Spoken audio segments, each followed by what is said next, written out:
Hello বন্ধুরা, তো চলে এসেছি আর একটি বিশেষ গুরুত্বপূর্ণ আপডেট নিয়ে। তো এসএসসি 26,000 যে চাকরি বাতিল মামলা সুপ্রিম কোর্টে চলছিল, তো সেটা হচ্ছে মূল বিষয়। তোমরা থাম্বনেল দেখে বুঝতেই পেরেছো যে আমরা জানি এই কেস সম্পর্কে সকলেই।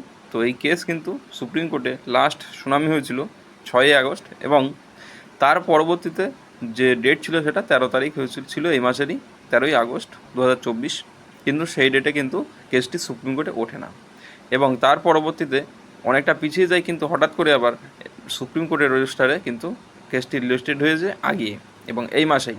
এবারে কত তারিখে হয়েছে এবং সমস্ত কিছু তোমাদেরকে বলছি।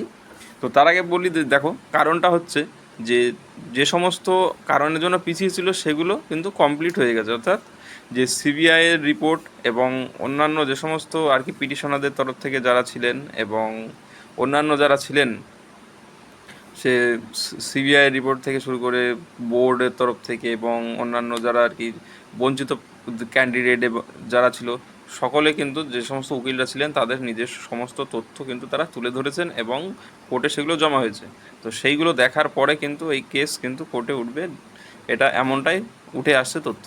তো এই কেস কিন্তু লিস্টেড হয়েছে তোমাদের 28/8/2024, অর্থাৎ 28শে আগস্ট 2024, অর্থাৎ এই মাসেরই 28 তারিখে কেসটি কিন্তু কোর্টে উঠবে। কম্পিউটার জেনারেটেড যে রোস্টার, সেখানে কিন্তু এটি লিস্টেড হয়েছে। তো এটা একটা ভালো খবর যে কেসটার শুনানি পিছিয়ে গেছিলো, কিন্তু সেটা আগিয়ে নিয়ে আসা হয়েছে।